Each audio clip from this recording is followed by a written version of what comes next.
Donc, on va parler aujourd'hui donc fake news, post-vérité, la pensée critique face au néo-obscurantisme.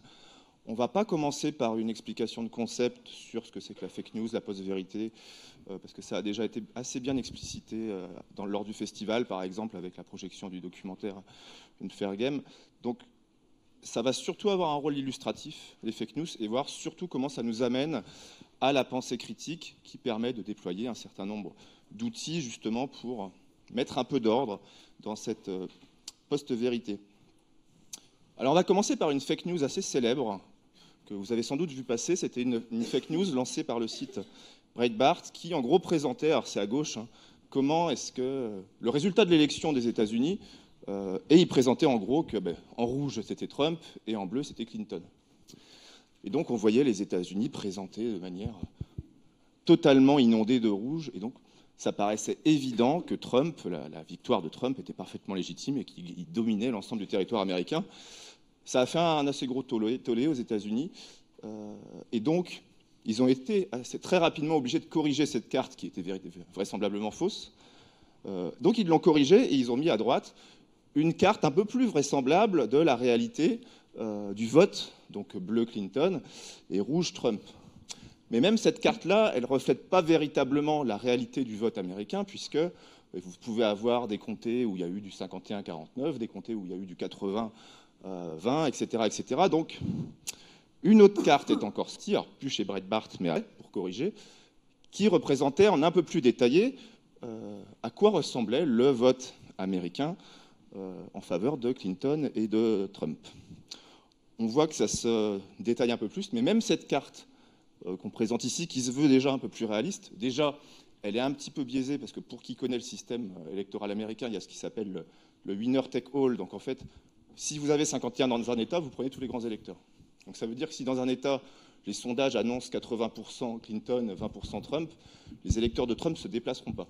Et inversement. Donc il y a des taux d'abstention plus forts selon les États, de toute façon, où il n'y a pas d'enjeu. Donc il y a déjà ce biais, et en plus, ce qu'on sait moins, c'est qu'il y a des endroits des États-Unis où il n'y a personne.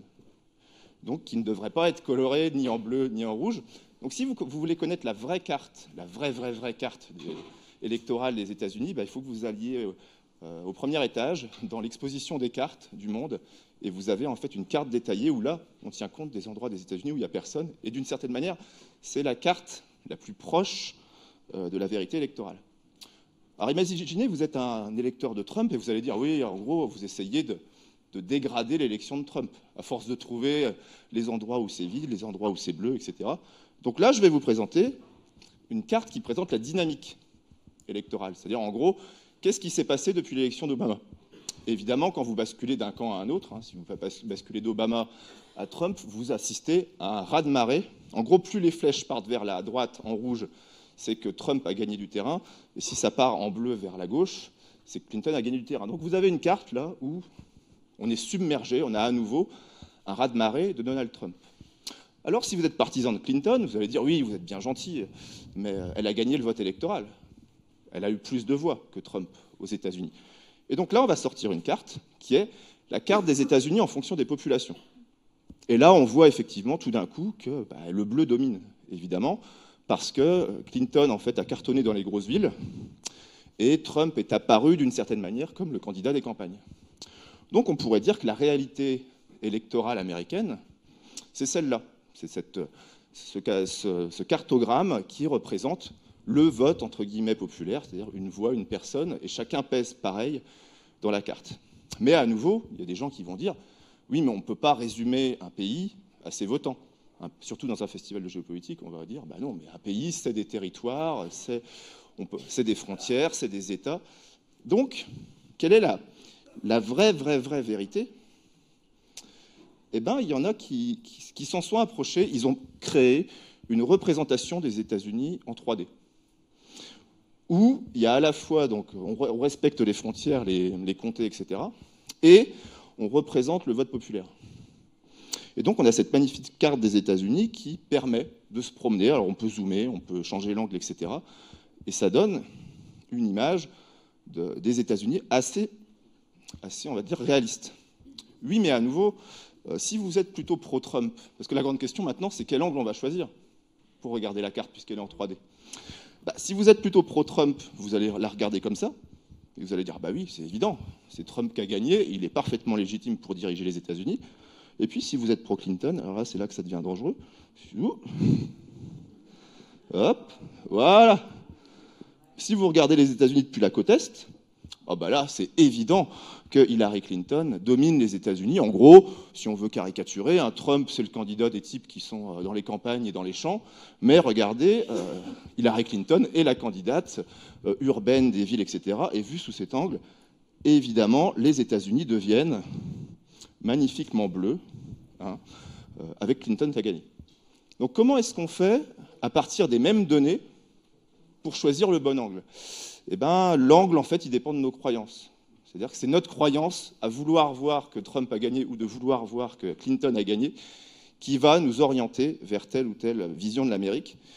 Et le problème, ces croyances, il peut y en avoir des bonnes, mais il peut aussi y en avoir des mauvaises. Et surtout, il va y avoir des personnes qui vont exploiter, qui vont s'appuyer sur ces croyances pour manipuler les populations, par exemple avec des fake news, mais pour aussi peut-être entretenir les populations dans une certaine forme d'ignorance.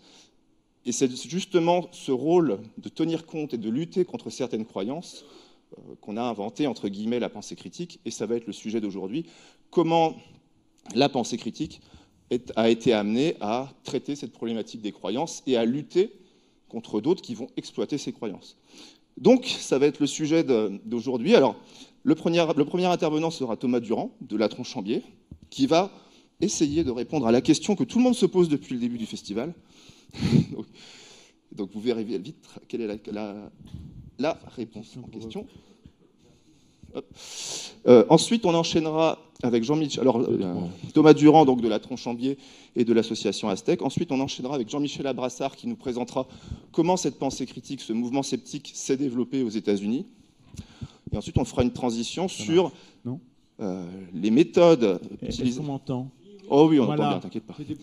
Et ensuite, on passera sur les méthodes utilisées par la pensée critique avec Christophe Michel, donc de la chaîne Hygiène Mentale, et on conclura par la nouvelle problématique finalement qui s'est imposée ces dernières années auprès des sceptiques et aux États-Unis, qui est celle des médias sociaux, donc avec Ariane Baldi, qui est la femme parfaite, puisqu'elle est politiquement correcte, parce qu'elle gère le site Simplement Correct, Politiquement Correct, mais c'est aussi une pirate. Elle est membre du parti pirate, voilà, et elle est aussi au comité de rédaction de la revue Science et Pseudosciences.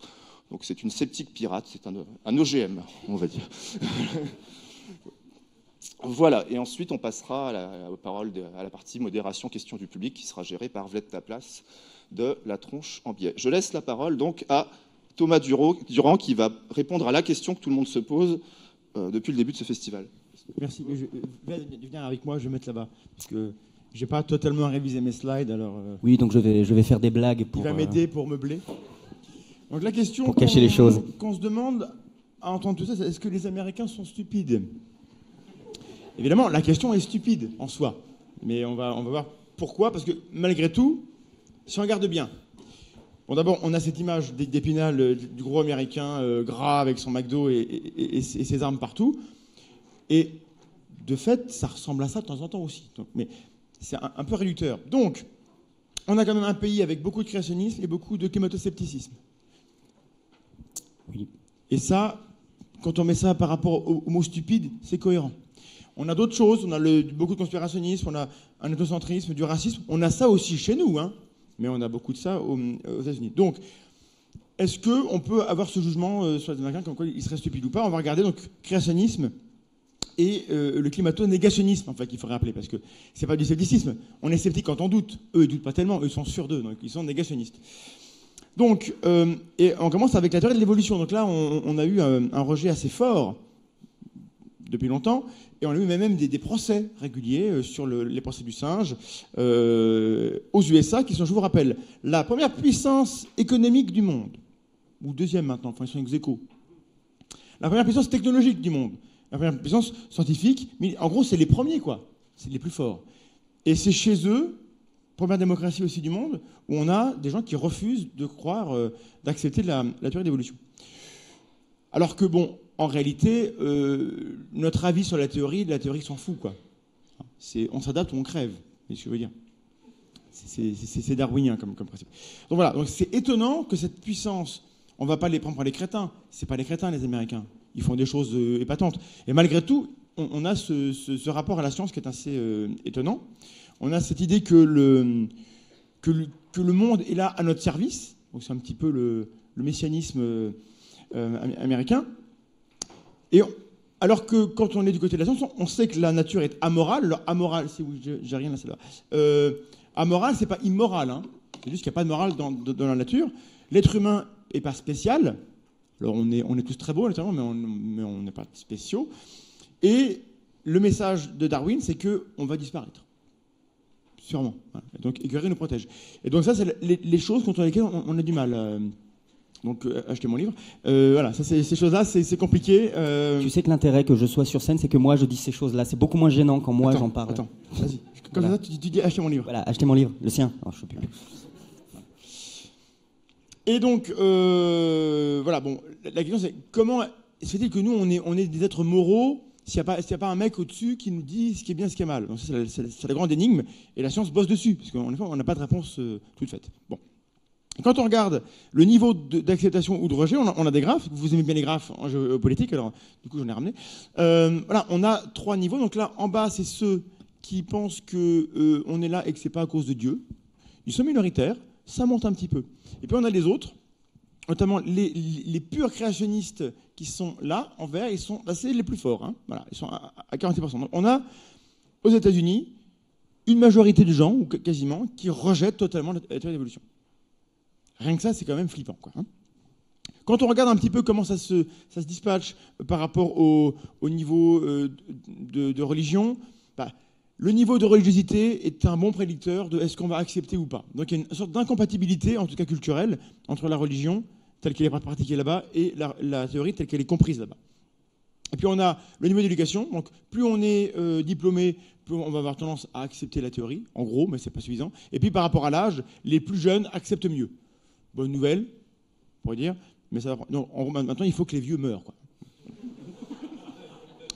Donc la question, c'est quel est le rôle de la religion dans ça? Il est hyper important. Il faudrait 3 jours de conférence pour en faire le tour. Donc on ne va pas le faire là. Mais en gros, il est important et il est nié parce que ce n'est pas politiquement correct. Et je rejoins Ariane qui pourrait le dire, voilà, de dire que la religion et la science ne sont pas compatibles.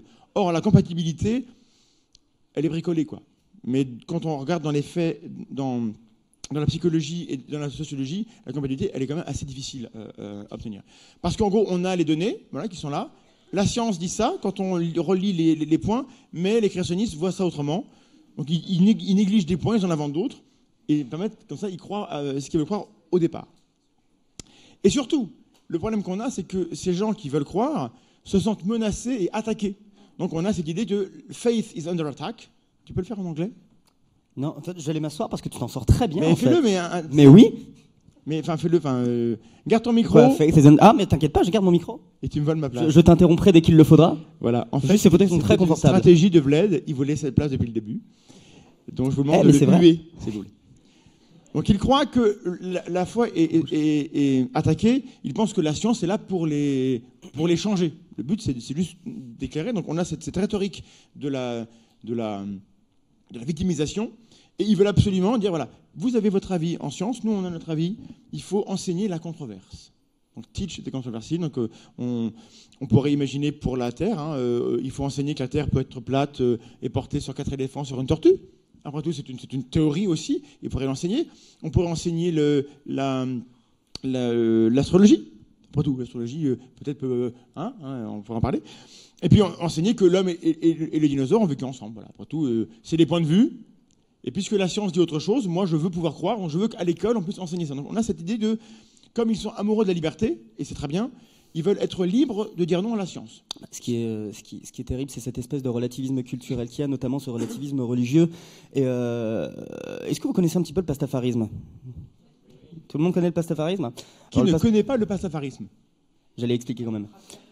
Le pastafarisme. Le pastafarisme, c'est une religion artificielle, si on peut dire. C'est une religion qui a été déposée par quelqu'un qui justement voulait montrer à quel point ce relativisme culturel et religieux est contre-productif sur le plan scientifique, et à quel point en fait ça n'a aucun sens. Et donc il a inventé une religion de toutes pièces. Et il l'a présenté. Et du coup, il y a maintenant énormément de personnes qui qui, justement, par désir de susciter la controverse et de montrer aux gens à quel point ça ne peut pas fonctionner, se revendiquent du pastafarisme. Donc une religion, encore une fois, complètement artificielle. Par le monstre de spaghetti volant. Voilà. Un lendemain de cuite. Ce qui explique pourquoi on est mal foutu. Voilà. Et il y a un canon, le libre canon, on peut y croire comme on veut, on peut aussi ne pas y croire. Donc voilà. Voilà, et ça explique notamment que le réchauffement climatique est provoqué par la disparition des pirates, parce que les deux événements coïncident. Merci Ariane d'être là. Voilà. Tu vas éviter que le climat... S'il te plaît, merci de revenir. Donc, on a des graphes, le nombre de pirates diminue, la température augmente, donc c'est forcément lié. Donc la tenue du pastafarien, c'est un costume de pirate. Bon, c'est un autre sujet, et donc ça a été créé aux États-Unis, pour dire que les Américains ont aussi ces idées-là, quoi. Donc, et on va accélérer. Donc, évolution-création, c'est le problème. Voilà. On a l'idée que c'est des points de vue extrêmes, et donc il faudrait être au milieu, au juste milieu, parce qu'au milieu est la vérité. Or, en fait, non. À un moment donné, si on a les faits qui disent une chose, bah, il faut accepter les faits et ne pas croire que c'est extrême. Il n'y a pas de faits extrêmes, quoi. Les faits sont vrais ou sont faux. Donc, quand on regarde la carte, vous aimez les cartes, mais du coup, je ne vais pas m'attarder trop sur comment se dispatchent les comtés dans les États dans lesquels on a des écoles où on enseigne la controverse. Enfin, on a pas mal de choses, et ça recoupe beaucoup la position politique. Donc, est-ce que c'est là ou c'est après? C'est là? Il n'y a pas là bon, bref. On verra après. Ah non, ça c'est pour le climat. Et du coup, l'autre volet sur le climat, j'accélère, c'est qu'on a 58% des Américains qui adhèrent au consensus scientifique. Donc ça va, en fait, ils sont en majorité, ils comprennent que le climat change et que c'est plutôt l'humain qui le change. Mais ils sont 39% à penser que c'est une menace réelle, donc c'est très bien, et 69% veulent une diminution. Donc en gros, ça y est, ils ont fait le pas, quoi. Ils sont en gros dans la lumière, ils ont compris qu'il fallait le faire. Est-ce que pour autant, ils sont tous équivalents? Non, il y a des disparités politiques, et notamment entre républicains et démocrates, on voit vraiment qu'il y a une grosse différence, quoi. Donc évidemment, ça ne peut pas être un programme politique, quoi. Le climat ne va pas changer en fonction de qui est élu, hein.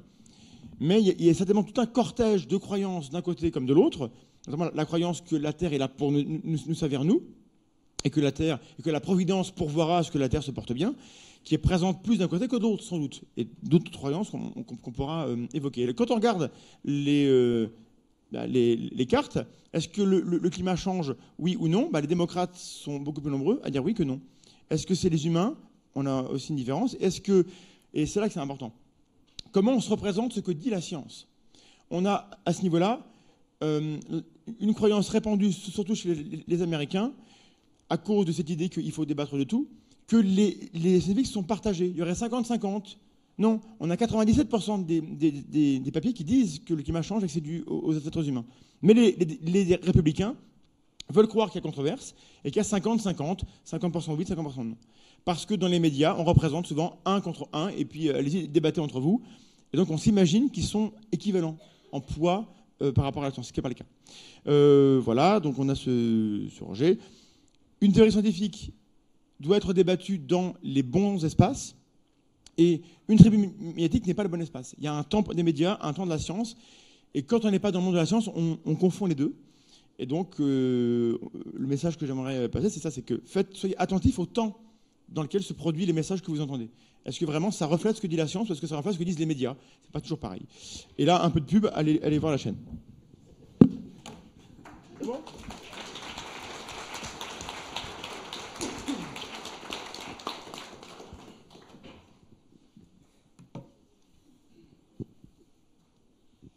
Bonjour tout le monde.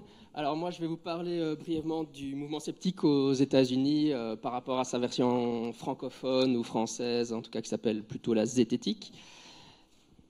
Alors bon, ça consiste en quoi le mouvement sceptique? En fait c'est très divers et varié, c'est pas quelque chose de si unifié que ça. Il y a différentes missions qui ont évolué à travers le temps. Et donc la mission de départ, c'était d'étudier le paranormal dans ce qu'on appelle une optique réductionniste, c'est-à-dire qu'on essaye de réduire le phénomène à du connu, à de la psychologie, à de la sociologie, etc. Et donc à critiquer ou à répondre à des auteurs qui défendent l'idée que le paranormal existerait pour de vrai.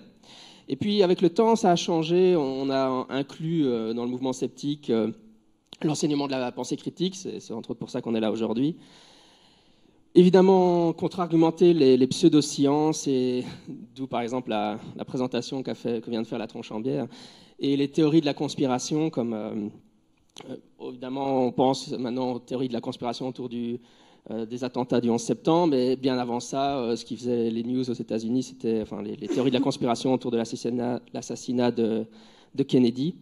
Et puis évidemment, on peut dire maintenant démystifier les fake news, même si c'est évidemment un terme plus contemporain. Enfin, c'est devenu à la mode maintenant, mais les fake news, ça a toujours existé. Ça n'a rien de vraiment nouveau. C'est juste la terminologie qui est un peu à la mode maintenant. Et le dernier pôle que je vais évoquer, bon, il y en a d'autres, mais disons dans le mouvement sceptique, il y a une partie de militantisme, c'est-à-dire qu'on va militer pour des actions sociales. Donc, par exemple, essayer de faire que l'homéopathie ne soit plus remboursée, ou des choses de ce type-là, ou voilà, lutter pour que la théorie de l'évolution soit enseignée dans les écoles et pas le créationnisme, des choses de ce type-là. Et donc ça, c'est une optique plus militante, action politique. Alors, ce qui nous intéresse vraiment, c'est l'histoire du mouvement aux USA. De manière assez amusante, le mouvement sceptique contemporain, il y a toujours eu des sceptiques de toute époque, de toute éternité, évidemment, des gens qui essayaient de déterminer le vrai, de critiquer les religions, le paranormal, etc. Mais la naissance du mouvement sceptique contemporain, ça s'est fait en Belgique, en 1945, avec la création d'un groupe qui est surnommé le Comité Para. Mais enfin, l'acronyme réel, c'était le Comité pour l'investigation scientifique des phénomènes réputés paranormaux, mais comme c'était très long, on l'appelle Comité Para. Et c'était dû au fait qu'après la guerre 40-45, il y avait beaucoup de voyants, médiums, radiesthésistes qui prétendaient être capables de retrouver les personnes disparues sur les champs de bataille. Et donc, c'était une optique de protection du consommateur, d'essayer d'informer les gens que ces méthodes ne fonctionnaient pas réellement et que ces personnes, enfin les voyants, etc., profitaient de la crédulité des gens pour s'enrichir. Et ça, il y a eu des précurseurs aux États-Unis, mais donc le mouvement sceptique s'est apparu aux États-Unis avec le PsyCop, donc PsyCop prononcé à la française, mais PsyCop en anglais. Maintenant, il a été rebaptisé le Committee for Skeptical Inquiry. Il a été fondé en 1976. Et en fait, le PsyCop, l'acronyme, c'était aussi le Committee for Skeptical Investigation of Claims of the Paranormal. Et donc, c'est exactement le même acronyme que l'organisation belge. Et ce n'est pas un hasard, c'est parce que le fondateur, Paul Kurtz, qui était un philosophe, avait eu connaissance de l'organisation belge et avait décidé de créer une organisation similaire aux États-Unis. Ensuite, il y a d'autres organisations qui sont apparues. Le National Center for Science Education, donc qui est un groupe qui a pour vocation originellement de faire la promotion de la théorie de l'évolution et de critiquer le créationnisme. Maintenant, ils ont rajouté les climato-sceptiques, donc critiquer les climato-sceptiques. La Skeptic Society, qui est une autre association qui a été créée par Michael Shermer. La James Randi Educational Foundation, qui a été créée par un magicien qui s'appelle James Randi, qui était spécialisé dans la démystification de gens comme Uri Geller, qui tournaient les cuillères par la pensée, ou qui prétendaient en tout cas le faire. Et aujourd'hui, le mouvement sceptique, comme beaucoup de choses, c'est énormément dématérialisé sur le net. Vous en avez la preuve sous les yeux avec des youtubeurs, et enfin moi qui fais un podcast, donc une émission audio diffusée sur iTunes et autres programmes de podcasting. Alors, un des grands précurseurs, il y en a beaucoup, mais moi j'aime bien citer Harry Houdini, donc avant la création du mouvement sceptique contemporain, officiellement, donc avant l'avènement du PsyCop. Harry Houdini, c'était un magicien, c'était un illusionniste, il était spécialisé au début de sa carrière dans le fait de s'échapper de chaînes, comme vous pouvez le voir sur les photos, ce qui était un type de magie, mais dans la deuxième partie de sa carrière, il s'est réorienté et il a publié de nombreux livres et fait de nombreuses conférences avec des démonstrations d'effets sur comment les médiums qui faisaient tourner les tables, vous avez vu dans des films, les médiums, on fait une séance et la table se met à léviter, etc. Et donc il montrait les techniques utilisées par ces médiums et les reproduisait évidemment largement. Enfin, c'est des techniques d'illusionnisme qui sont utilisées pour faire bouger les objets dans la pièce. Et donc ça, c'est vraiment le scepticisme classique, démystification du paranormal ou critique du paranormal. Alors, d'où vient l'idée que le mouvement sceptique est nécessaire? Il y a deux choses.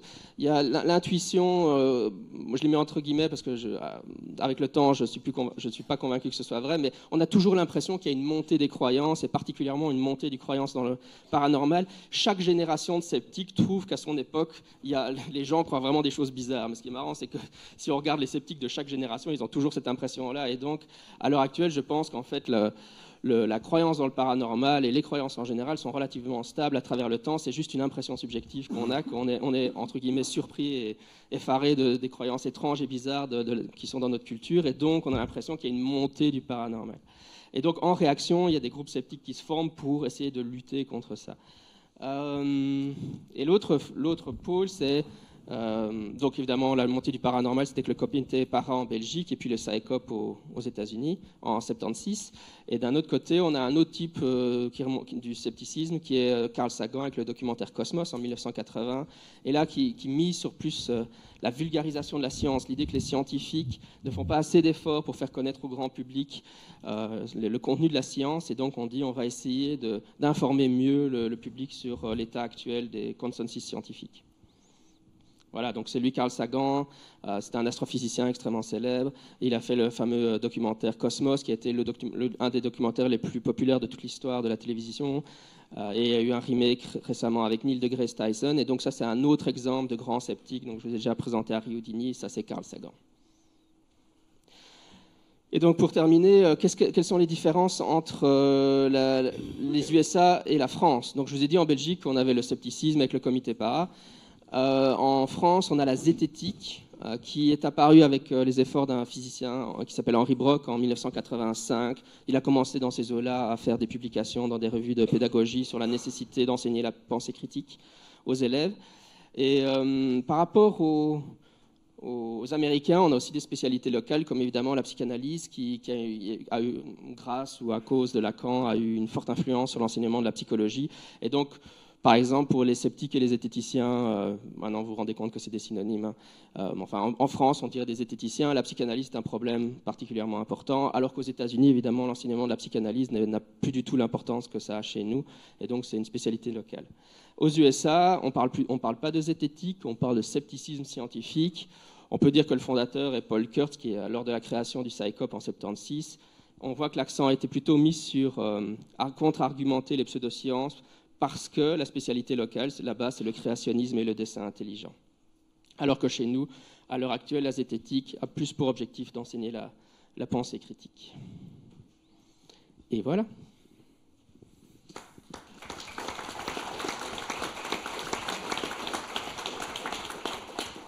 Alors, vu comme ça paraît simple. En fait, il y a les méchants croyants créationnistes qui écrivent des fake news, et les gentils sceptiques qui sont sur leur rempart et qui défendent vaillamment la science en danger. Sauf que pas tout à fait, puisqu'on a vu une fake news qui était donc issue de Breitbart, donc plutôt on va dire très très conservateur, très Trump. Mais il y a une autre fake news qui est moins connue, enfin qui est connue, mais qui n'est pas connue en tant que fake news. Vous en avez sans doute entendu parler, c'était en décembre 2017, qui était en gros...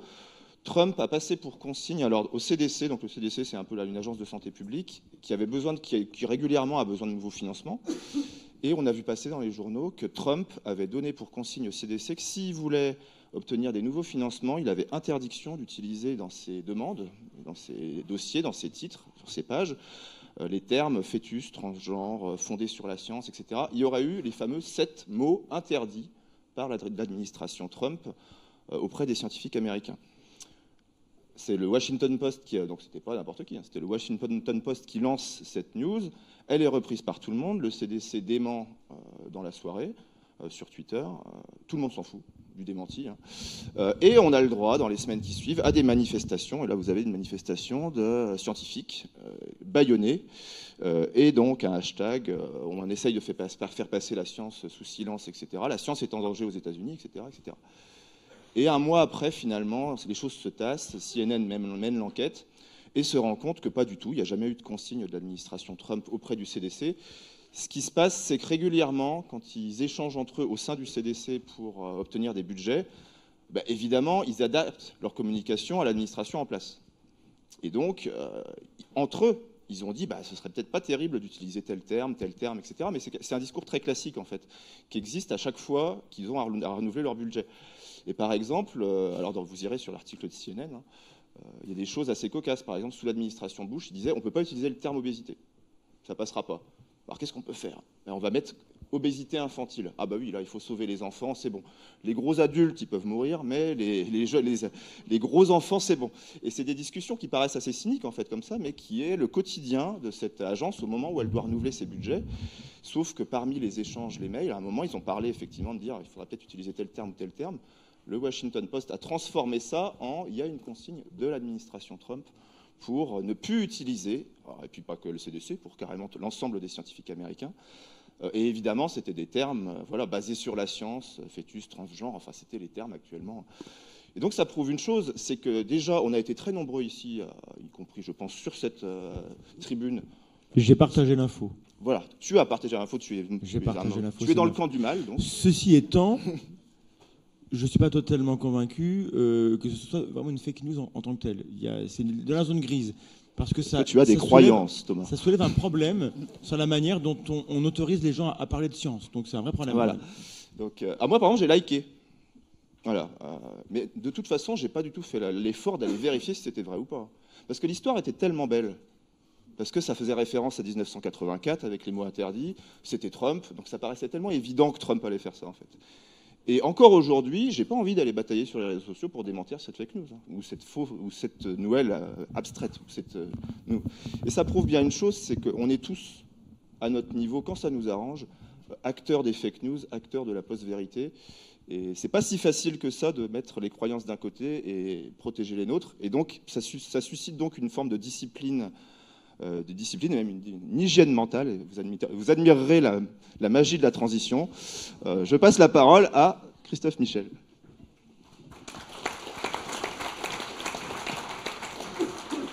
Merci Thibaut.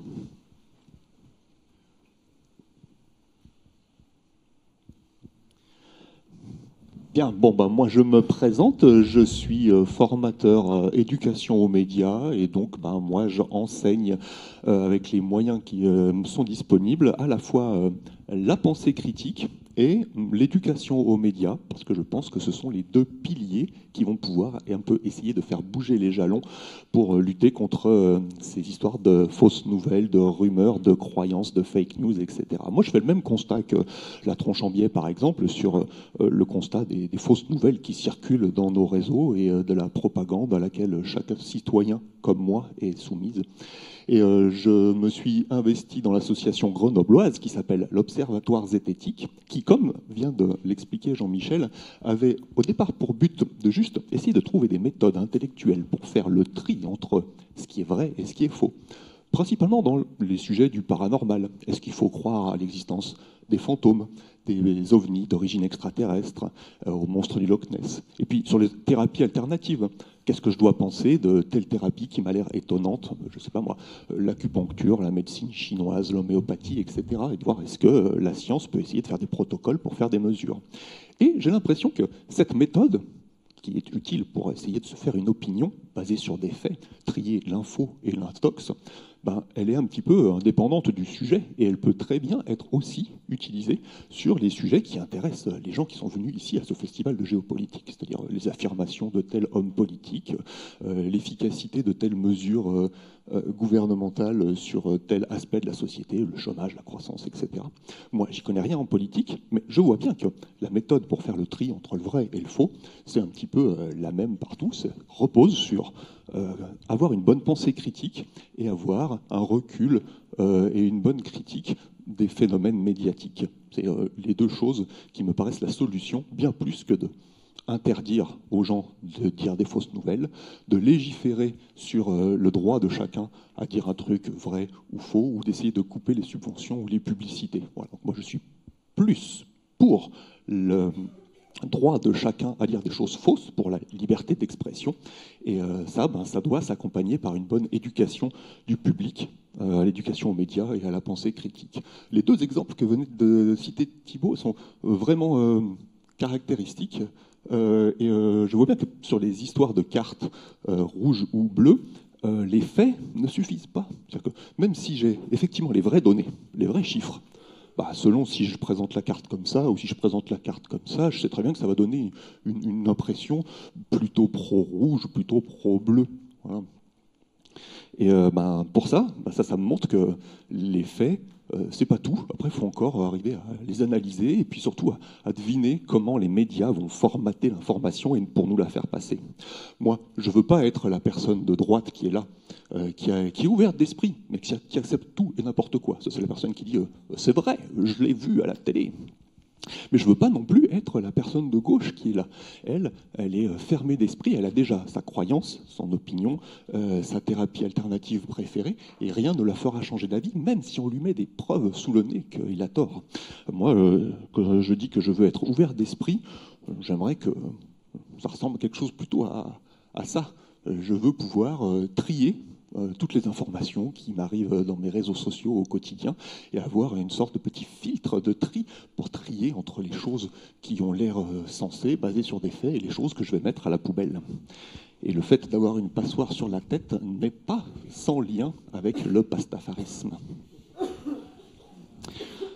Ce que j'appelle l'esprit critique, c'est très transdisciplinaire. Ça passe par un petit peu de philosophie, d'épistémologie, savoir qu'est-ce que c'est qu'une preuve, est-ce qu'un témoignage est une preuve, est-ce qu'une étude scientifique ou un consensus sera plus à même de me faire changer d'avis ou pas. Ça demande un petit peu de logique, c'est ce qu'on apprend à l'école en mathématiques, à essayer de raisonner correctement et de ne pas faire d'erreurs logiques.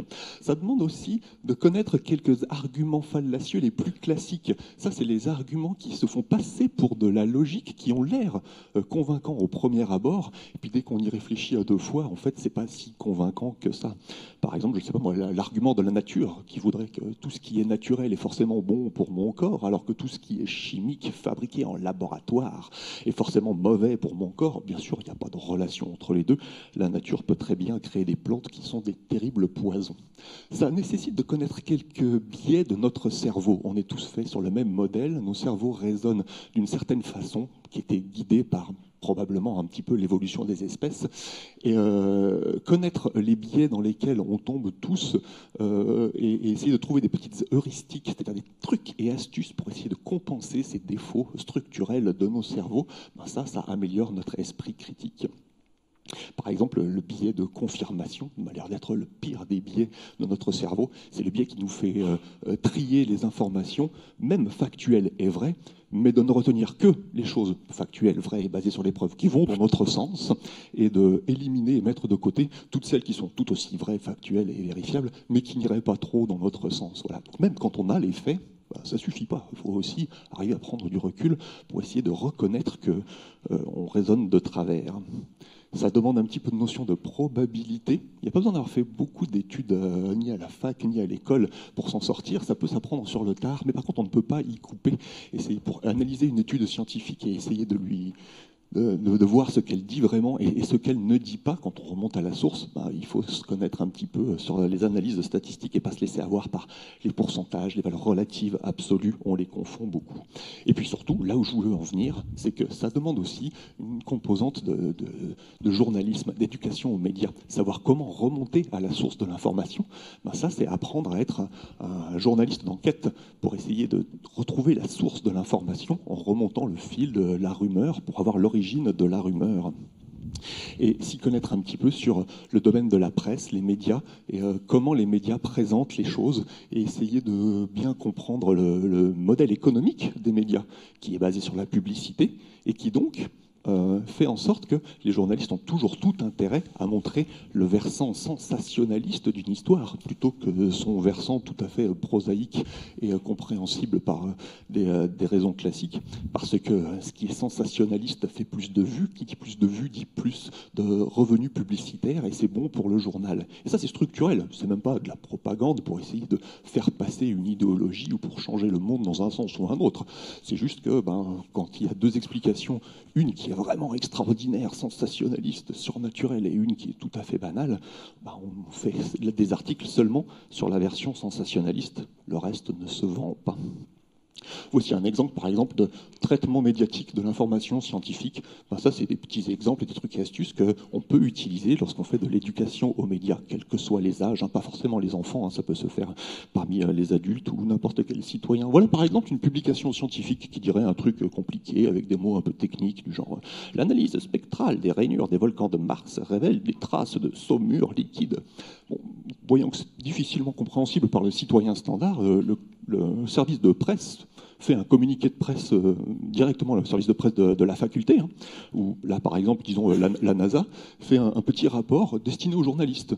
Si vous voulez parler du sujet, bon, bah, en français courant, ça fait du genre il y a de l'eau liquide sur Mars. Bon, c'est pas vraiment de l'eau liquide. Voilà, pour les journalistes, il y a déjà un truc pré-mâché.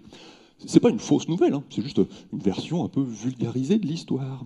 Bien sûr, le journaliste qui se base sur ce communiqué de presse va faire un titre. Bon, lui, le fait qu'il y ait de l'eau, ça l'intéresse pas. Lui, tout ce qu'il veut savoir, c'est et du coup, est-ce que la planète Mars peut être propice à la vie? Voilà, donc Mars pourrait être propice à la vie, tout au conditionnel, bien sûr. Mais là, on met des petites photos de Mars, d'aliens, et puis on interroge quelqu'un qui pourrait nous dire l'implication que ça aurait sur nos sociétés si les extraterrestres existaient. Et bien sûr, la semaine d'après, des journalistes un peu moins scrupuleux pourraient s'inspirer du journal d'avant pour y aller dans la surenchère au fur et à mesure. Moi, bien sûr, les articles qui tombent dans les fils de mes réseaux sociaux, c'est lesquels, là, de cette chaîne? C'est jamais les tout premiers, hein. Moi, ma tante ou mes collègues de travail ne partagent pas directement des PDF issus d'un journal scientifique à comité de lecture, plein de chiffres écrits en anglais.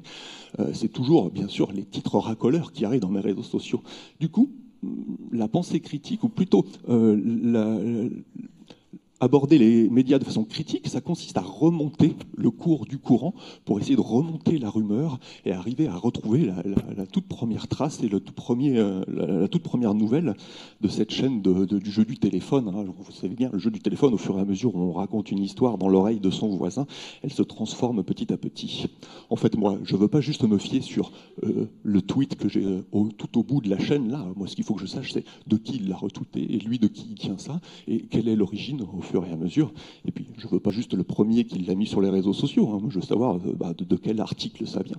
Et puis, l'article, très souvent, c'est un copier-coller d'un autre article d'un concurrent qui avait bien fait du buzz et donc beaucoup de rentrées publicitaires avec cet article. Il a juste copié-collé, voire un petit peu adapté, et en rephrasant, bien sûr, à chaque fois, ça devient de plus en plus sensationnaliste. Moi, je veux remonter à la toute première version. C'est peut-être, par exemple, un article en anglais qui a été publié et qui a fait du buzz outre-Atlantique et qui a été traduit au bout d'un moment. Évidemment, l'information se perd au fur et à mesure de la traduction. Puis c'est pas tout, hein. Peut-être que ça se base sur une étude scientifique. Il y a peut-être un chercheur qui a effectivement fait des essais de cette molécule sur une boîte à pétri, et c'est tout le reste des journalistes qui en ont déduit que peut-être telle molécule pourrait avoir un effet sur le cancer humain, alors que ce sont des conclusions qu'on ne pourrait pas tirer de l'article original. Et dans toute cette chaîne-là, il n'y a pas vraiment quelqu'un qui fait de fausses affirmations. Et ça, c'est quelque chose que peu de gens se rendent compte, c'est que quand il y a une fausse nouvelle qui arrive au bout de mes réseaux sociaux, il n'y a pas forcément une personne malveillante qui en est à l'origine et qui, à dessein, aurait essayé de nous tromper. Dans toute cette chaîne-là, il n'y a que des gens qui sont bienveillants, qui croient vraiment en ce qu'ils racontent. Ils font juste que redire ce qu'ils ont entendu, ils y mettent un petit peu d'eux-mêmes, ils sensationnalisent un petit peu la version de l'histoire. Et dans toute cette chaîne, il n'y a pas de méchant que je peux accuser et dire c'est vous la faute de cette fake news. C'est une sorte d'illusion des responsabilités. Et donc c'est pour ça que je pense que légiférer sur les fausses nouvelles, c'est très difficile. Tout ce qu'on peut, c'est armer les citoyens pour essayer de faire face à ça.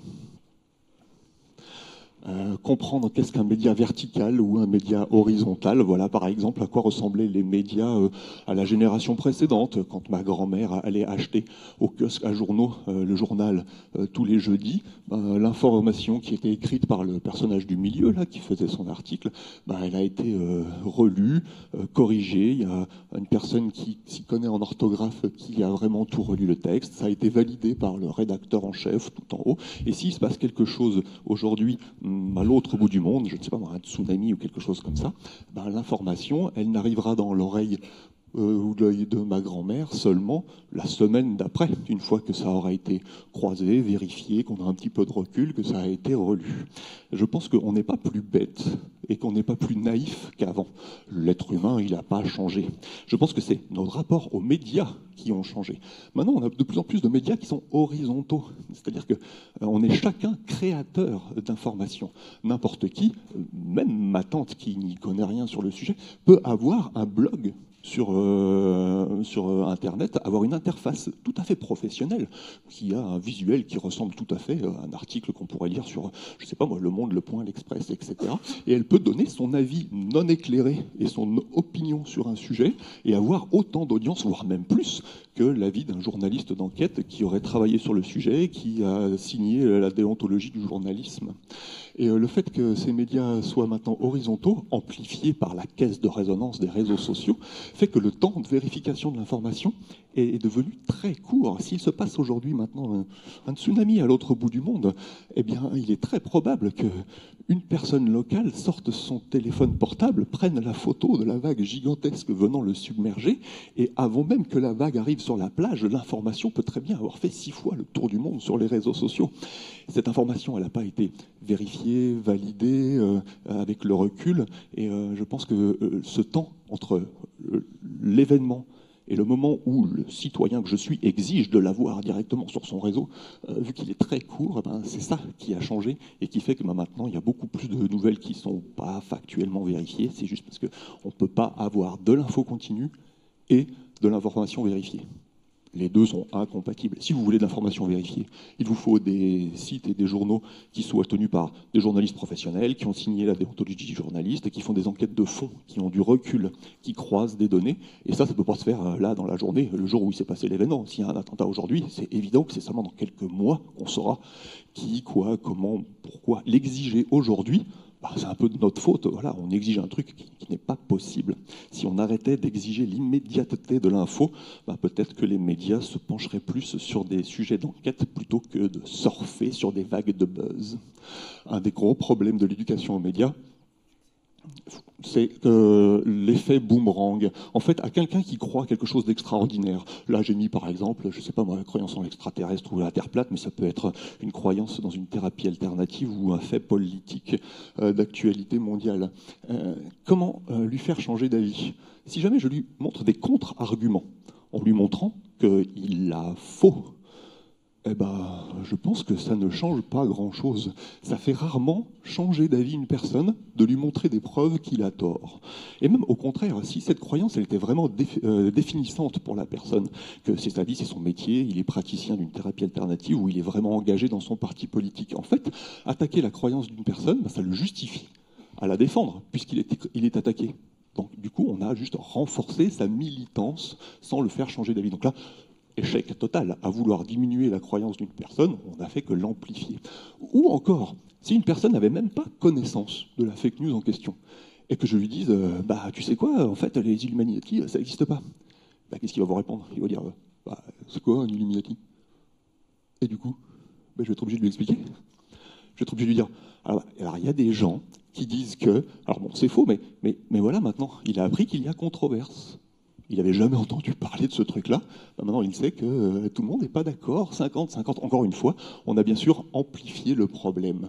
Et là, je vous parle juste pour terminer d'un projet pédagogique d'une enseignante de la région qui, à Taninges, a mis en place un projet pédagogique avec sa classe de CM2 qui est très innovante.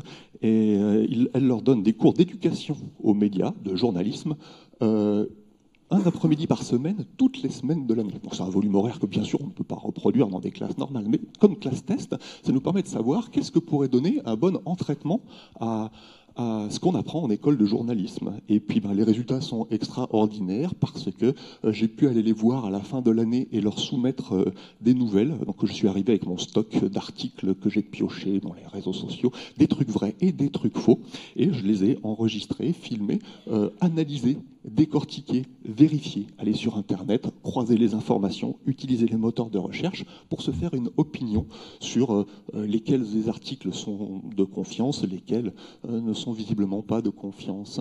Et je leur ai montré par exemple cette photo-là qu'ils n'avaient jamais vue auparavant. Elle était très célèbre à ce moment-là parce qu'elle avait fait un grand buzz. Une personne armée d'une pelle et en caleçon serait introduite dans un stade, et ça a remis en question bien sûr la sécurité dans les stades, que faisait le vigile, comment il n'a pas vu cette pelle arriver. Et aussi impressionnant que ça paraisse, dans les premières secondes où j'ai mis cette diapositive à l'écran, toute la classe s'est penchée et on pointait du doigt. Là, par exemple, son pied, il repose pas sur la marche. Et puis son pied, il a l'air un peu coupé, comme s'il a été découpé sous Photoshop. Parce que oui, ils sont très aiguisés à l'utilisation des retouches d'images ou de photos. Ils savent très bien ce qu'on peut faire en trucage photo ou pas. Et puis là, par exemple, le bras de monsieur, on devrait le voir entre ses jambes, alors que là, on le voit pas. Donc, ils sont tout à fait capables de détecter quand une photo a été retouchée ou pas. Alors que même des journalistes professionnels sur des entrevues à la télé, Olivier Mazerolle, par exemple, s'était fait avoir par cette photo et avait invectivé un ministre pour lui demander des explications sur un fake évident que des élèves de CM2 ont vu tout de suite. Voilà, ce genre de projet, je pense que sans aller à un volume horaire de ce niveau, si jamais on encourage un peu plus d'éducation aux médias, en plus d'un peu d'éducation à la pensée critique, je pense que c'est la meilleure solution pour lutter contre les fausses nouvelles plutôt que d'essayer de légiférer avec des lois.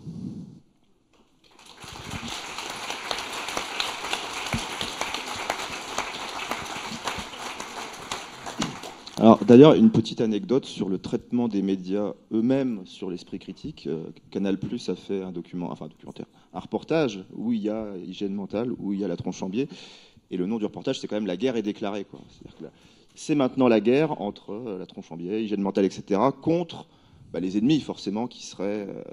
je ne vais pas leur faire de la pub, sinon on va être dans la controverse. Et pendant l'interview, on a eu la question 5 fois, est-ce que c'est la guerre? Est-ce que ils voulaient vraiment... Et à chaque fois, on leur a dit, non, mais c'est pas du tout notre logique, on est dans la vulgarisation, on veut expliquer les choses, mais c'était leur angle de départ. Et comme ils avaient une croyance au départ, ou en tout cas un angle pour vendre leur histoire comme ça, ils n'ont pas voulu en changer. Le truc, c'est que ça arrive très souvent, mais c'est... Oui, mais c'est récurrent. C'est parce que c'est facile d'identifier des antagonistes, comme l'a très bien dit Christophe Michel pendant son intervention. Il n'y a pas forcément un méchant dans l'affaire. Des fois, c'est juste un problème d'éducation et une fake news peut se propager de manière très très bienveillante. On rappelle très très souvent qu'il y a énormément de praticiens, notamment dans les domaines de la santé, qui pratiquent des pseudomédecines et qui sont persuadés de faire du bien, qui sont persuadés d'être dans une initiative très très positive. Alors faut arrêter de chercher un antagoniste, absolument, c'est facile, c'est confortable, mais des fois le problème il vient juste des imperfections de notre entendement, quoi. Alors, bonjour, moi je vais avoir une tâche très difficile de faire un peu la dernière présentation après ces excellentes présentations. J'espère que j'arriverai à tenir le niveau. Alors, de mon côté, comme il a été annoncé, je suis membre de la section vaudoise du Parti Pirate, c'est-à-dire du canton de Vaud, en Suisse. Donc, je fais aussi partie du Pirate suisse. À côté de ça, je suis aussi blogueuse. Donc, comme il a été dit, j'ai le blog Simplement ou Simply Correct.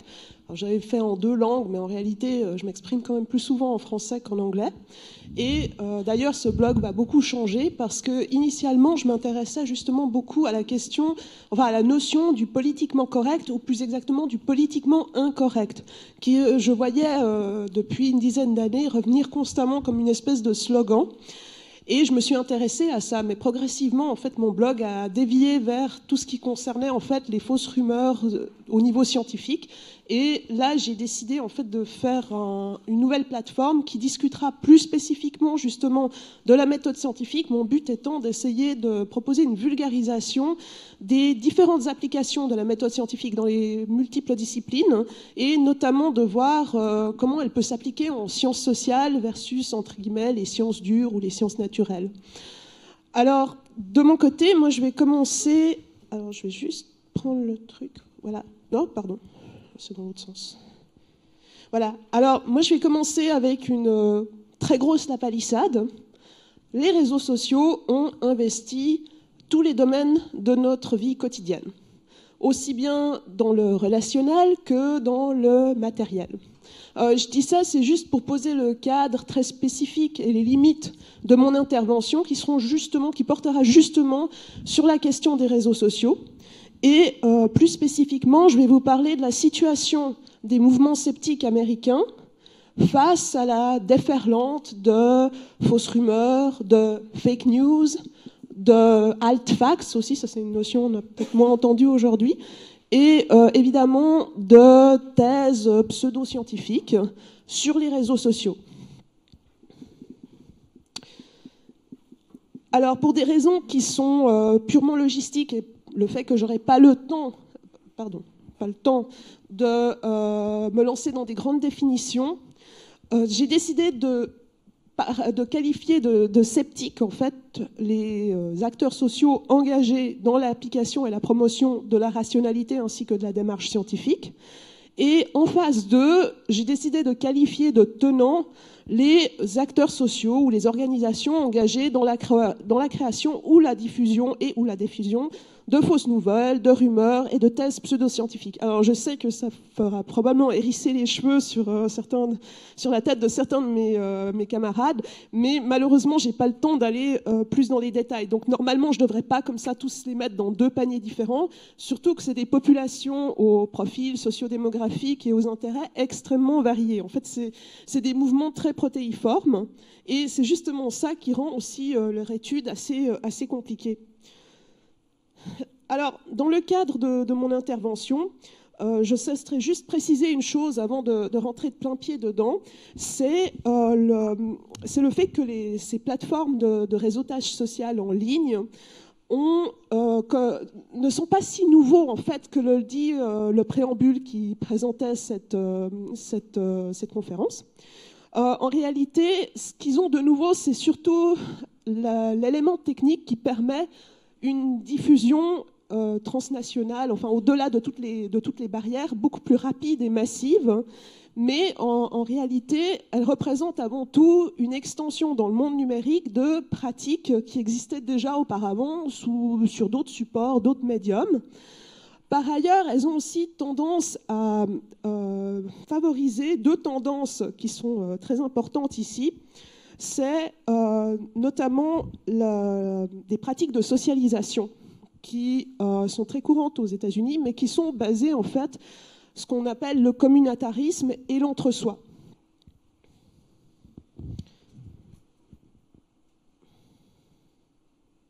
Je suis désolée, j'ai parfois un peu des blancs. Je vous demande pardon. En fait, c'est cette tendance en fait que les gens ont à se rassembler entre personnes qui se ressemblent, qui pose justement un des gros défis pour les sceptiques américains sur les réseaux sociaux.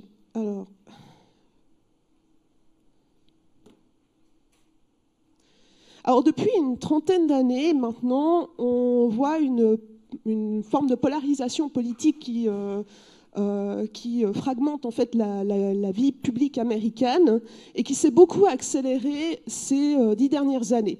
Alors je ne dis pas que c'est forcément à cause des réseaux sociaux qu'elle s'est accélérée, mais je pense plutôt qu'ils rendent cette accélération beaucoup plus visible. Au début, on avait surtout une division entre la gauche et la droite, c'est-à-dire respectivement entre plutôt les démocrates et les républicains. Mais justement, depuis une dizaine d'années, on a vu ces divisions se multiplier dans ce que certains appellent une forme de balkanisation de la vie publique américaine.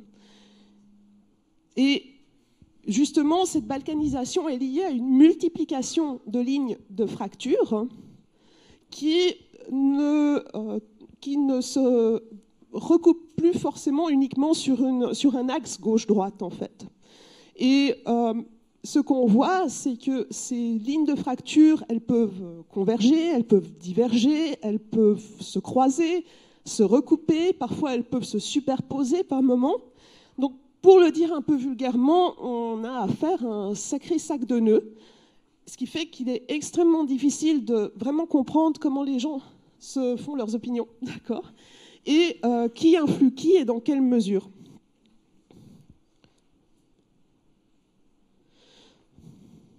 Bon, je vais passer plus rapidement. Alors, je dirais qu'il y a 3 défis auxquels les sceptiques américains sont vraiment confrontés. Donc justement, le premier, c'est justement la multiplication de ces fractures idéologiques et qui sont renforcées par la logique communautaire et de l'entre-soi des réseaux sociaux. En fait, ce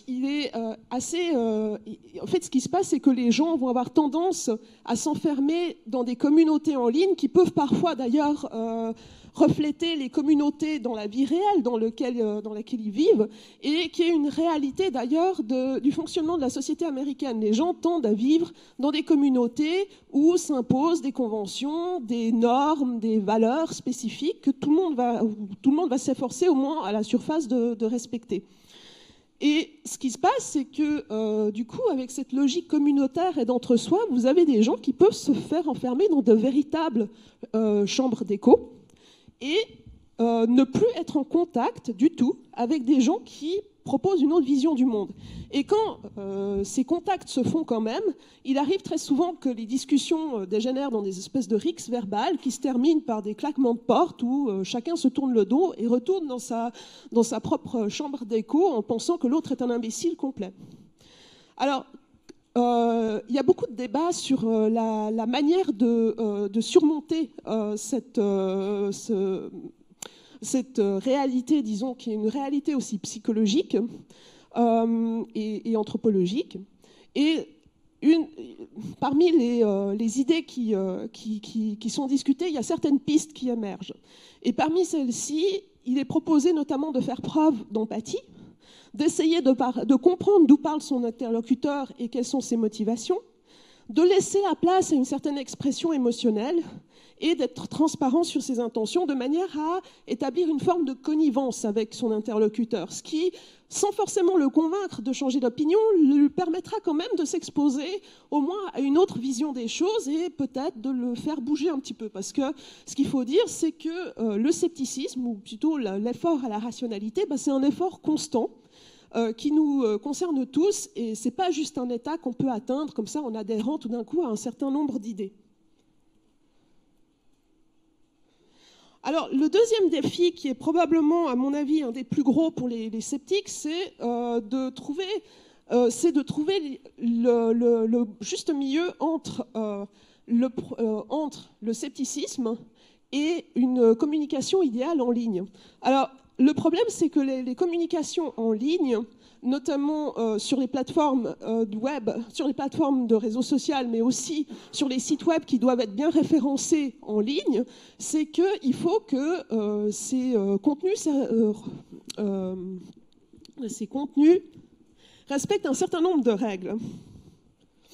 Il faut notamment que la communication soit percutante. Et en général, ce sont les messages avec des images ou des films qui rencontrent le plus d'impressions. Il faut que ça soit direct, il ne faut pas que ça s'embarrasse de trop de détails et de nuances. Il faut que ça s'adresse aux émotions de l'internaute et le pousser à prendre une action. C'est-à-dire, ça peut être aimer un statut, ça peut être le partager, ça peut être signer une pétition ou ce que vous voulez. Mais en général, ça doit être quelque chose de rapide, de répété et de direct. C'est exactement le contraire en fait, des exigences de la méthode scientifique et du scepticisme scientifique qui, au contraire, demande de prendre du temps, d'analyser, de faire preuve de rigueur. Et du coup, ça impose une certaine lenteur, ce qui fait que les sceptiques, ils sont un peu en train de faire le grand écart entre ces deux idéaux, en fait. Alors, bien sûr, certains pourraient être tentés de retourner contre les armes des mouvements des tenants qui, eux, au contraire, savent parfaitement utiliser ces règles pour diffuser leurs idées, mais ce serait une forme d'autodiscrédit, en fait. Alors, ce qu'on voit, c'est que maintenant, il y a un certain nombre de sceptiques ou de mouvements sceptiques qui se sont emparés quand même de ces outils du Web 2.0 pour essayer quand même de promouvoir leur message, mais parfois sur un mode un peu décalé, comme de l'humour, comme de l'animation, comme des petites pièces de théâtre ou ce genre de choses, qui commencent à marcher. Mais disons, ils ont quand même un certain retard sur ces organisations de tenants qui sont souvent extrêmement bien rodées dans cette forme communicationnelle. Et puis enfin, il faut dire qu'ils ont un troisième défi qui est une sorte d'asymétrie de moyens. Très souvent, les organisations, les tenants sont des gens qui ont des caisses bien remplies, contrairement aux sceptiques qui sont très souvent soit des individus ou des organisations, mais qui travaillent sur une base de volontariat et de bénévolat, et qui donc le font en fait à côté de leur travail pour gagner leur vie. Alors que parmi certaines des organisations qui propagent des fausses nouvelles ou des fausses rumeurs, certains sont carrément employés, c'est-à-dire ils font que ça. Et il faut dire que ces organisations, elles arrivent à avoir pas mal d'argent, souvent par les dons d'adhérents, par le vente de produits, par des subventions publiques, surtout sous l'ère Trump, mais aussi par une proximité avec certaines industries qui les soutiennent. Et en face d'eux, on a des sceptiques qui arrivent à se réunir, alors qui arrivent parfois à faire du crowdfunding, qui reçoivent des soutiens universitaires, parce que ce sont souvent des gens issus du monde universitaire, ou du subvention publique. Et puis, comme je l'ai dit, ils font beaucoup de bénévolat. Alors, en conclusion, je dirais donc justement, les sceptiques sont confrontés à 3 grands défis qui ne sont pas insurmontables, mais qui demanderont énormément d'efforts et puis un certain temps. Et c'est là où je me montre parfois un petit peu pessimiste, en fait, c'est que justement, le temps, il y en a pas tellement. Et dans la situation actuelle, avec un président aux États-Unis comme Trump qui met à la tête d'institutions nationales des gens qui sont proches de lui et qui ont des idées pour le moins fantaisistes, en fait, ça veut dire qu'il y a vraiment un besoin de soutenir ces mouvements sceptiques pour qu'ils puissent peu à peu arriver à faire, à combattre à armes égales avec ces mouvements qui propagent des rumeurs et des fausses nouvelles. Alors, je sais que j'aborde ça avec un vocabulaire un petit peu guerrier, mais sans qu'on soit forcément dans une guerre, il y a quand même de très fortes polémiques, de très fortes controverses, et il y a des véritables enjeux politiques et géopolitiques. Voilà, je vous remercie beaucoup de votre attention.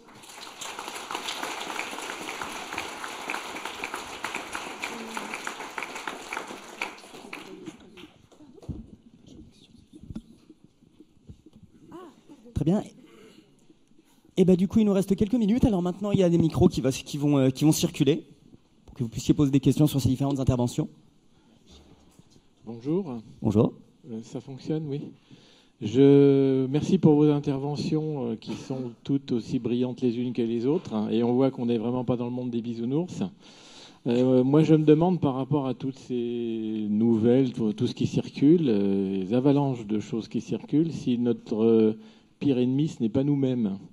C'est-à-dire que quand on reçoit une nouvelle, on peut très bien l'apprendre comme elle vient, tout simplement par paresse intellectuelle. Parce que voilà, on la reçoit, on la prend, on la gobe, on se fatigue pas trop vite. On se fatigue pas trop vite, on n'a pas envie de se fatiguer. Deuxièmement, il y a des avalanches d'informations tous les jours, donc on n'a pas le temps. On n'a pas le temps d'aller vérifier, de chercher, etc. Le troisième point, et qui a été bien mis en évidence aussi, c'est la séduction. Quand vous avez une nouvelle qui vous séduit, vous avez peut-être tendance à y adhérer. Par exemple, vous n'aimez pas un personnage comme Trump, et bien tout ce qui va être dit sur Trump, vous avez envie de le garder et d'y adhérer. Donc voilà, donc c'est ce qui fait qu'on pourrait être notre propre ennemi de nous-mêmes. Et puis je voudrais juste vous livrer une remarque que j'ai entendue il n'y a pas longtemps sur, je crois que c'était France Culture, sur Pierre Rosanvallon, qui était interviewé. Et il disait, à propos du complot, que le complot est un économiseur d'explications. J'ai trouvé la formule excellente. Le complot est un économiseur d'explications, c'est-à-dire qu'on va tout de suite se diriger... Enfin, on va tout de suite...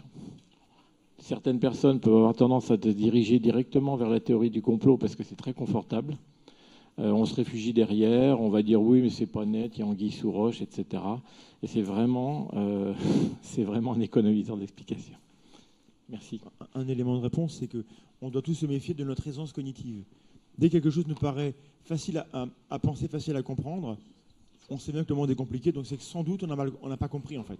Et donc il faut peut-être faire l'examen de ce qu'on pense. Et ça vaut pour tout le monde, y compris pour nous quand on partage des infos qui parfois ne sont pas toujours à niveau. Et on aura toujours un piège dans lequel on va tomber. Donc ne croyez pas qu'ici on se croit meilleur que vous. On a tous des pièges dans lesquels on va tomber, on le sait. Donc il faut accepter qu'on est faillible et qu'on va se tromper pour pouvoir accepter de se corriger. Donc notre pire ennemi, c'est nous, c'est vrai. Et nous, sur scène, je ne sais pas vous, mais moi, je flippe beaucoup parce que malheureusement, et plus ça avance avec l'audience, pire c'est. Comme on enseigne l'esprit critique, on se retrouve avec une espèce de responsabilité hyper compliquée et j'ai méga peur de ce que je partage maintenant. Et j'ai doublement peur des trucs que je partage et qui vont justement aller dans mon aisance cognitive et qui vont aller dans le sens de ce en quoi je crois. Et c'est hyper compliqué. J'aime bien le terme d'économie de... Comment dire, d'économie de... Comment c'était ? Économie d'explication ? Économiseur d'explication, c'est ça. J'aime beaucoup ce terme qui est peut-être beaucoup plus facile à comprendre que le terme d'explication monocausale qu'on utilise assez souvent et qui rentre tout à fait dans cette catégorie. Mais oui, en fait, notre pire ennemi, c'est nous. C'est complètement un résumé de toutes les interventions qu'on a fait, qui ont été faites là, quoi. Bonjour, ici.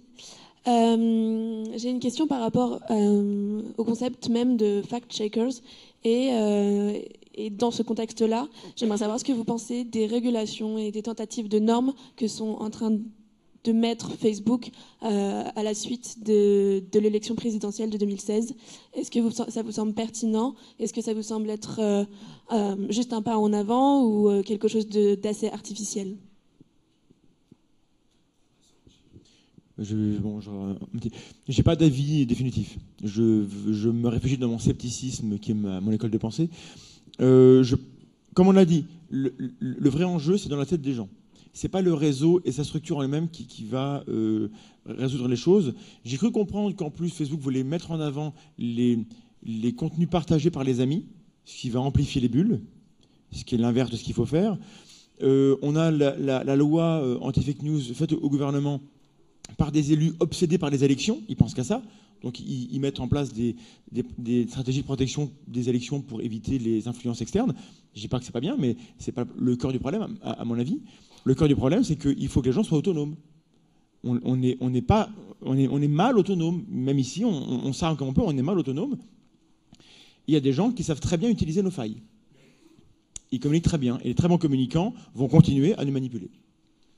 Après, je dirais peut-être, par rapport au fact-checking, c'est vrai qu'il y a beaucoup de gens qui disent que les fake news, c'est juste un enrobage. Les fausses nouvelles, les hoax, c'est né quasiment en même temps qu'Internet, et quasiment en même temps qu'il y avait des hoax, des rumeurs. Il y avait des sites comme Hoaxbuster. Alors aujourd'hui, c'est plutôt les journalistes qui se sont emparés du fact-checking, avec des sites comme les décodeurs, etc. Donc il y a beaucoup de gens qui disent qu'il n'y a rien de nouveau, en fait. Peut-être que la seule chose nouvelle, et puis la première loi sur les fausses nouvelles en France, elle date d'il y a un siècle. Et puis je rappelle quand même que si vous vous amusez à lancer une fausse nouvelle pour manipuler un cours de bourse en France, c'est la prison directe. Hein. Donc ça fait longtemps d'une certaine manière que les fausses nouvelles existent. Peut-être ce qui a changé, c'est qu'aujourd'hui, ceux qui ont vraiment une stratégie d'émission très puissante de fausses nouvelles ne cherchent pas forcément à convaincre, mais à semer un doute complet. C'est-à-dire, en fait, je vais inonder de fausses nouvelles qui sont parfois complètement n'importe quoi, mais l'idée, c'est que les gens ne croient plus en rien. En fait, plus précisément, ils n'ont confiance en personne, sauf en eux-mêmes. Et comme ils doutent de tout, la seule chose finalement dont ils ne peuvent pas douter, c'est leur croyance. Et je pense que c'est maladroit, en fait, la loi sur les fake news, parce que mais en même temps, c'est une tentative de répondre à quelque chose de totalement nouveau, qui est en fait de tout aplatir. C'est ce que décrivait Christophe. Comme plus personne ne croit en rien, puisqu'on ne peut plus se fier à aucune source d'information, à cause justement de cette déferlante de fake news qui est volontaire. Il y a des fermatrolls, etc., qui sont faits pour ça. On va essayer de contrer ça par la loi. Honnêtement, je ne pense pas que la loi pourra contrer ça, mais c'est vrai que c'est une stratégie nouvelle par contre. Le fait je ne cherche pas à convaincre, mais je cherche à faire douter de tout, c'est vrai que ça c'est nouveau. Et c'est pour certains ce qui caractérise la fake news en fait. Oui, moi je dirais sur ce sujet-là qu'une des convictions vraiment fortes du mouvement sceptique, et ça a été montré dans les interventions, c'est que plutôt que des lois extérieures, on pense que la voie royale, c'est l'éducation à la pensée critique. Et je crois que c'est une conviction forte qu'on a. Alors, après, l'impact qu'on a, ça, c'est un autre problème. Mais mon impression générale, c'est que la communauté sceptique a tendance à pas vouloir externaliser le contrôle des informations dans des lois, etc. Mais au contraire, à dire on va éduquer les gens à mieux les filtrer. C'est ça. Est-ce que c'est une bonne question ? Je donne mon petit mot dessus. Ça dépend de l'objectif. Si l'objectif, c'est de faire en sorte qu'il y ait moins de fausses nouvelles dans mes médias, Bon, alors peut-être que ce genre de petites stratégies de régulation, soit par des lois, soit par des applications ou des algorithmes, ça peut faire le job. Mais moi, c'est pas du tout mon objectif. Mon objectif, c'est de faire en sorte que la population ait un avis éclairé sur les choses et gagne en esprit critique. Et l'esprit critique, c'est exactement le contraire de ça. L'esprit critique, on appelle aussi ça la libre pensée. La libre pensée, ça veut dire penser par soi-même plutôt que de s'en remettre à quelqu'un d'autre qui penserait pour nous. La libre pensée, c'est s'extraire de ce que dit mon curé, qu'il me dit que c'est vrai et que je dois le croire, et essayer d'analyser les choses par moi-même. Même s'il a raison, hein, je veux quand même le faire par moi-même. Ou le gouvernement. Le gouvernement me dit que c'est comme ça. Est-ce que je m'en remets à son opinion ou est-ce que je veux moi-même regarder les chiffres, etc. Donc s'en remettre à une unité même de fact-checker, même de talent, même qui arriverait vraiment à faire le tri entre le vrai et le faux, ben, c'est quand même s'en remettre à l'opinion de quelqu'un d'autre. Et ça, c'est le contraire de l'esprit critique. L'esprit critique, c'est se réapproprier ça et d'être nous-mêmes capables d'essayer de faire des enquêtes et du fact-checking. En fait, je suis pas complètement d'accord avec ça. Je suis pas complètement d'accord avec ça, et je pense que l'esprit critique ne peut exister que dans un effort collégial et collectif, parce que le marché de la connaissance, il est immense. On peut pas tout connaître, on peut pas tout maîtriser. Et par exemple, moi-même, je suis une bille en physique. Je ne comprends rien à tout ce qui concerne la physique, n'est-ce pas ? N'est-ce pas ? Et du coup, si je lis une information sur la physique, par exemple, je prends cet exemple-là parce que je le trouve simple dans mon cas. Je ne suis pas armé pour comprendre ce que je vais relire là-dessus. Je ne suis absolument pas armé. Donc, mon initiative à moi en tant que sceptique, et c'est l'initiative qu'on enseigne dans la méthode scientifique, ça va être de me tourner vers les sachants. Ça va être de me tourner vers ceux qui sont armés, eux, pour comprendre tout ça, d'aller vers le consensus, en fait. Parce qu'on ne peut pas demander à un biologiste de comprendre, par exemple, des enjeux géopolitiques. C'est pas possible. Et c'est exactement pour ça que j'ai dit que, en fait, l'esprit critique, c'est pas tout. Il faut aussi avoir une éducation aux médias. Et justement, dans ce que j'aime l'éducation aux médias, c'est de savoir effectivement à qui je peux faire plus confiance qu'à d'autres. Et c'est pour ça que les deux piliers sur lesquels je repose la solution au problème, c'est pas seulement la pensée critique, comme tu l'as expliqué, c'est aussi essayer d'évaluer les sources. Voilà. Moi, ce qui me dérange dans le décodex, c'est que on revient au temps de l'Union soviétique avec Izvestia à la Pravda. Donc en fait, on n'a plus aucune tonalité d'opinion et que c'est aux personnes de se faire leur propre opinion et d'aller chercher. Et le fait aussi de confier à des algorithmes le fact-checking, c'est aussi une pensée totalitaire. Je me permets juste de citer Saint Bernard.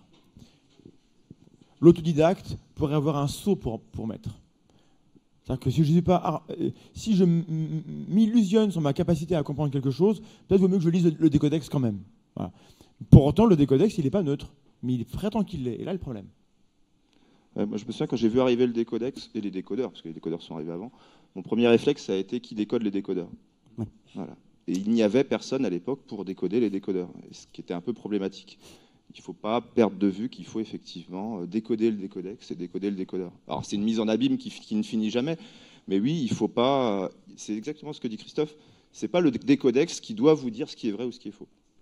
Ça peut vous donner des sources d'informations pour aller plus loin et vérifier par vous-même, mais si on commence à dire la vérité c'est le décodex, effectivement, on s'abstient de décoder le décodex, et c'est une erreur en fait. J'ai peut-être juste une chose à ajouter. Je pense que le décodex, c'est un outil qui peut nous aider à nous orienter dans la jungle des médias et de l'information. Je pense qu'on peut, je pense que c'est un outil à articuler avec une certaine éducation aux médias, comme le dit Christophe Michel. Avec un certain esprit critique et puis avec aussi l'acquisition d'une certaine culture générale. C'est quelque chose qu'on acquiert aussi avec l'expérience. L'esprit critique, c'est pas un état, c'est un effort constant et c'est un effort avant tout contre soi-même. Hein. Il faut bien voir. L'esprit critique, ça consiste pas à critiquer systématiquement les idées qui vont contre nos convictions. Ça, c'est ce que moi j'appelle de l'esprit partisan. L'esprit critique, ça consiste d'abord à se remettre soi-même en question et à s'appuyer ensuite sur toutes sortes d'outils. Et puis oui, comme le dit Vlad, à un moment donné, on est aussi obligé de faire confiance à des gens qui sont spécialisés dans les domaines. Il est impossible aujourd'hui de même avoir ce qu'on appelait autrefois la culture du gentilhomme, qui était une espèce de survol global de toute la culture, de toutes les connaissances du moment.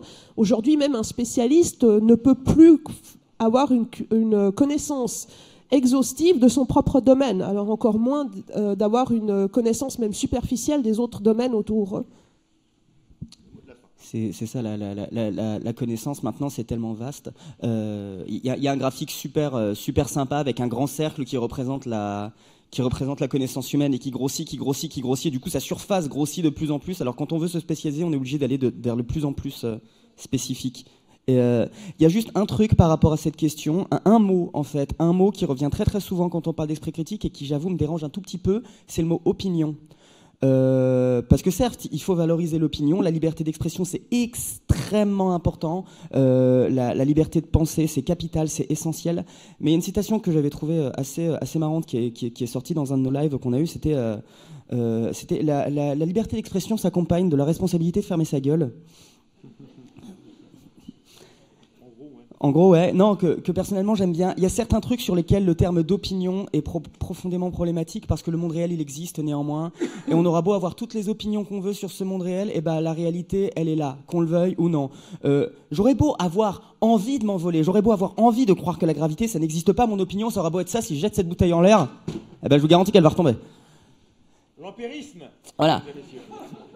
Donc oui, l'opinion, valoriser l'opinion sur énormément de sujets, certes, mais malgré tout, il ne faut pas oublier que le monde réel, il est là, quoi, et qu'on y est soumis, quoi. Oui. Bonjour à tous, chers amis sceptiques. Merci pour votre intervention.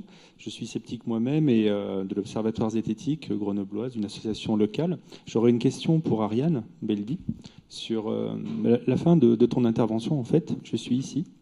Ouais, pardon. Voilà. À propos de la vitesse de diffusion d'une fake news, de l'information, enfin d'une nouvelle, on va dire, en gardant ton classement des tenants d'un côté, et puis la diffusion de son analyse de l'autre côté, qui est en retard, on va dire. Et en fait, c'est pas la vitesse de diffusion de toute façon qui est différente, c'est la vitesse d'élaboration de l'analyse qui prend du temps, donc il y a un retard, puisque nous, on voit très bien quand on a une fake news qui est redondante, qui a déjà été communiquée, on peut y réagir tout de suite, et on réagit aussi vite que les autres. Le volume de diffusion, c'est autre chose. La question que je voulais te poser, tu as parlé du décalage, la symétrie entre les tenants qui peuvent être financés et travailler quasiment à diffuser des nouvelles, et les sceptiques qui souvent sont bénévoles, comme on l'est la plupart du temps. À ton avis, si les sceptiques pouvaient être eux-mêmes financés dans leur travail, quel temps est-ce qu'on pourrait gagner? Est-ce que vraiment on gagnerait du temps par rapport au retard qui est le nôtre nécessairement face à une nouvelle fake news? Alors, je pense qu'on gagnerait un certain temps. Hein. De nouveau, il y a une question de nombre. Il y a aussi... je reviendrai peut-être dans un instant là-dessus, mais il faut quand même voir que quand on doit travailler 8 heures à 10 heures par jour pour gagner sa vie pendant la semaine, ça veut dire que, peut-être ceux qui ont une grosse énergie, ils arrivent peut-être encore à bosser le soir et le week-end. Ceux qui ont peut-être une très grande capacité de travail arrivent peut-être à abattre beaucoup de travail en peu de temps. Mais ce n'est pas le cas de tout le monde. Donc oui, je pense que si on pouvait, par exemple, vous avez des gens pour des médias comme Breitbart News, ce sont des gens qui sont employés, ils font ça toute la journée. Et en plus de ça, ils sont constamment dedans. Hein. C'est une espèce de dynamique. Quand on est un sceptique et qu'on travaille bénévolement, ça veut dire qu'on peut être toute la journée à faire totalement autre chose et tout d'un coup, il faut se replonger là-dedans. Ça veut dire qu'on se divise le cerveau en deux d'un point de vue de la dépense énergétique et de la quantité d'informations qu'on doit ingurgiter en fait. Parce que les gens qui répandent des fake news, très souvent, ils se prennent pas trop la tête non plus à s'informer, à recouper. Très souvent, ils font que de relayer, parfois en rajoutant un peu quelque chose, mais comme très souvent la vérité n'est pas leur principale préoccupation, ils peuvent aussi bien inventer le truc en 3 coups de cuillère à peau, c'est pas le problème. Maintenant, pour revenir sur la rapidité de diffusion du contenu, en fait, là, il y a une étude qui est sortie très récemment et qui montre, et ça c'est assez intéressant, qui montre que ce qu'ils ont appelé les fake news, alors ils ont fait toute une définition autour des fake news, mais en gros c'était des rumeurs qui avaient été contrôlées, enfin vérifiées par des sites comme Snopes ou Hoaxbuster, etc., et qui avaient été qualifiées de fausses parce que soit elles reposaient sur quelque chose de complètement fantaisiste, soit c'était des faits réels mais complètement présentés d'une manière totalement manipulée. Et ils ont montré que sur Twitter, les fake news circulaient beaucoup plus rapidement de manière... elles étaient beaucoup plus relayées, elles faisaient l'objet de beaucoup plus de fils de discussion. Et ce qui était intéressant, c'est que les gens qui étaient le plus susceptibles de relayer ce genre ou de publier ce genre de fake news, c'était ni les plus actifs sur Twitter, ni ceux qui avaient le plus de suiveurs, ni ceux qui suivaient le plus de monde, ni forcément qu'il y avait beaucoup plus de gens au compte vérifié, c'est-à-dire avec le petit vu bleu à côté de leur nom. Et malgré tout, ils arrivaient à être beaucoup plus rapides, à avoir une beaucoup plus grosse pénétration que les faits avérés, vérifiés. Et ils avaient donné comme, disons, hypothèse alternative le fait que il y avait souvent dans les fake news, il y a un élément de nouveauté et un élément émotionnel qui parle beaucoup plus aux gens que les faits avérés. Et ça, je dois dire, c'est quelque chose aussi justement auquel on est confronté. Et effectivement, là, pour répondre à ça, c'est sûr que d'être professionnalisé et de gagner sa vie à ça, ça ne changera pas forcément grand-chose.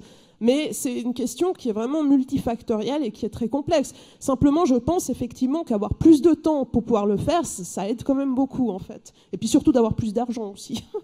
Ça reste quand même le nerf de la guerre.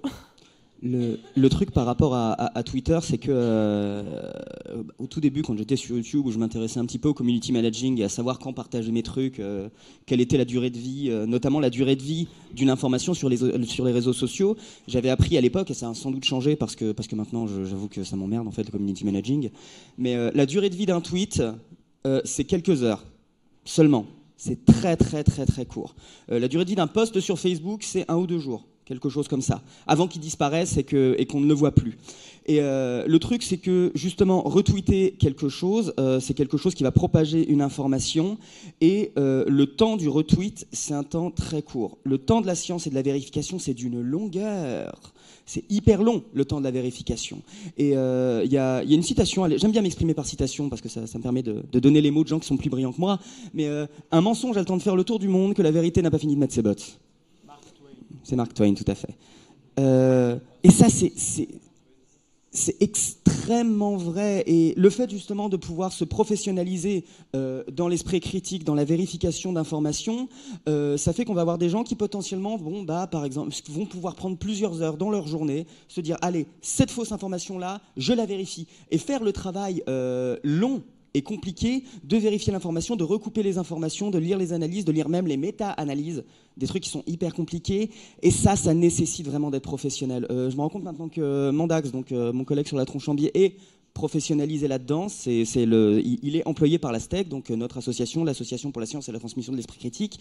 Et du coup, quand il voit une fausse information sur Internet, je me rends compte pour travailler dans le même endroit que lui, il va passer des heures et parfois même des jours à vérifier la fausseté d'une information.